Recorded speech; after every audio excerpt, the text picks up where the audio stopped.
একটানা ২৬ মিনিট। কণ্ঠে ছিল ক্ষোভ, আতঙ্ক আর শেষ সুযোগের সতর্কবার্তা।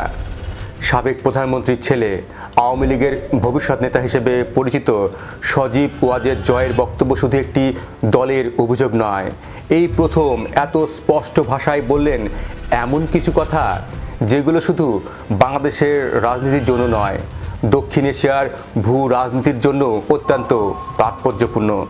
তিনি বললেন, সাজানো নির্বাচন, আওয়ামী লীগ নিষিদ্ধ, যুক্তরাষ্ট্র গ্রেপ্তার করতে পারে তারেক রহমানকে, জামাত ক্ষমতায় গেলে শরিয়া রাষ্ট্র আর জঙ্গি উত্থান হবে। সবচেয়ে বড় প্রশ্ন, ভারতকে কি বার্তা দিলেন জয়? নয়াদিল্লি জয়ের কথায় কতটা গুরুত্ব দেবে?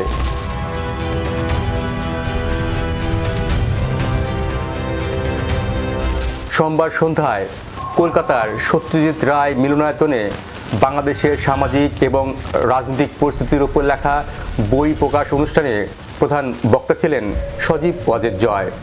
ভার্চুয়ালি যোগ দিয়ে জুলাই আন্দোলন থেকে শুরু করে আসন্ন নির্বাচনের প্রসঙ্গ যেমন টেনেছেন, তুলে ধরেছেন ব্যাখ্যা, তেমনি দেশের মানুষকে ইসলামী উগ্রপন্থা এবং জামাতকে নিয়েও সতর্ক করেছেন।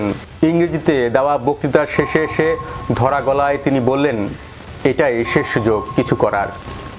বাংলাদেশের রাজনীতিতে জামাতকে একটি প্রধান শক্তি হয়ে উঠতে বাধা দেওয়ার, উগ্রবাদ ও সন্ত্রাসবাদকে আগামী অন্তত ৫ থেকে ১০ বছরের জন্য বাংলাদেশের রাজনীতিতে শক্তিধর হয়ে ওঠা থেকে রুখে দেওয়ার এটাই শেষ সুযোগ।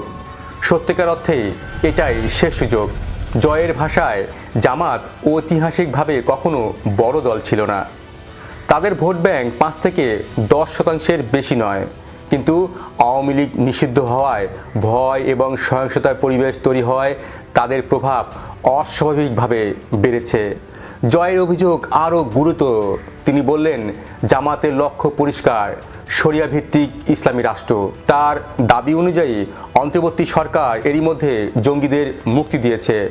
আল কায়দা ও তালেবান ঘনিষ্ঠদের প্রকাশ্যে সভা করতে দেওয়া হচ্ছে। এখানে জয় শুধু রাজনৈতিক অভিযোগ করছেন না, তিনি একটি নিরাপত্তা বয়ানও তৈরি করেছেন। জয়ের সবচেয়ে আলোচিত বক্তব্য ছিল বিএনপি চেয়ারম্যান তারেক রহমান এবং যুক্তরাষ্ট্রকে ঘিরে। জয়ের দাবি, তারেক রহমানের বিরুদ্ধে FBI এর কাছে দুর্নীতির প্রমাণ আছে, কিন্তু যুক্তরাষ্ট্র সেগুলো ব্যবহার করছে না। কেন করছে না? জয়ের যুক্তি, কারণ এই প্রমাণই যুক্তরাষ্ট্রের সবচেয়ে বড় হাতিয়ার। চাইলে যে কোনো সময় তাকে গ্রেপ্তার করে যুক্তরাষ্ট্রে নিয়ে যাওয়া সম্ভব। এর মানে কি? এর মানে হলো, বিএনপি যদি ক্ষমতায় আসে, তারা কার্যত যুক্তরাষ্ট্রের চাপের মধ্যে থাকবে। জয়ের বক্তব্য অনুযায়ী এই কারণে বিএনপি হঠাৎ গণভোটে অবস্থান বদল করে হ্যাঁর পক্ষে প্রচার চালাচ্ছে। জয় মূলত এখানে গোপন খবর ফাঁস করেছেন। তিনি জানিয়ে দিলেন, বিএনপি যদি ক্ষমতায় আসে, তারা স্বাধীনভাবে সিদ্ধান্ত নিতে পারবে না। যুক্তরাষ্ট্রের স্বার্থের বাইরে গেলেই তারেক রহমানের উপর চাপ আসবে। জয় আসলে ভারতকেও সতর্ক করেছে। ভারত ঐতিহাসিকভাবেই চায় ঢাকায় এমন সরকার যারা দিল্লির নিরাপত্তা উদ্বেগ বোঝে। ২০০১ থেকে ২০০৫ সালে বিএনপির আমলে উত্তর পূর্ব ভারতের বিদ্রোহী গোষ্ঠীগুলো বাংলাদেশে নিরাপদ আশ্রয় পেয়েছিল, এমন অভিযোগ আছে।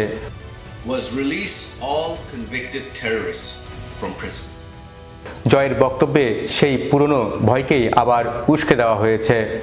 যখন জয় বলেন, জামাতের উত্থান শুধু বাংলাদেশের জন্য নয়, ভারতের নিরাপত্তার জন্য মারাত্মক হুমকি, তিনি কার্যত দিল্লিকে সতর্ক করেছেন। বার্তাটি স্পষ্ট, যদি আওয়ামী লীগকে রাজনীতি থেকে সরিয়ে রাখা হয়, তাহলে বাংলাদেশে ইসলামপন্থী শক্তি আরও শক্তিশালী হবে, যার প্রভাব পড়বে সীমান্তে পেরিয়ে ভারতেও। এটি ছিল ভারতের উদ্দেশ্যে বলা।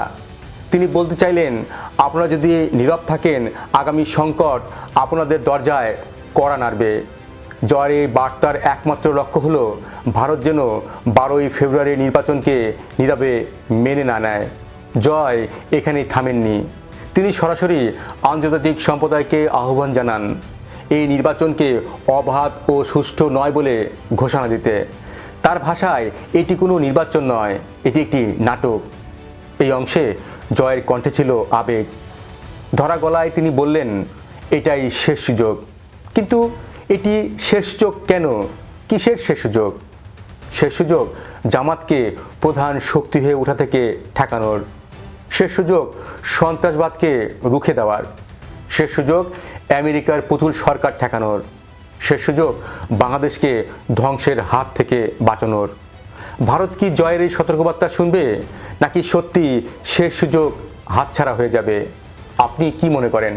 জানান আপনার মতামত। ভিডিওটি শেয়ার করুন, লাইক দিন, সম্ভব হলে আমাদের চ্যানেলটি সাবস্ক্রাইব করুন। আর এতক্ষণ আমাদের সঙ্গে থাকার জন্য ধন্যবাদ।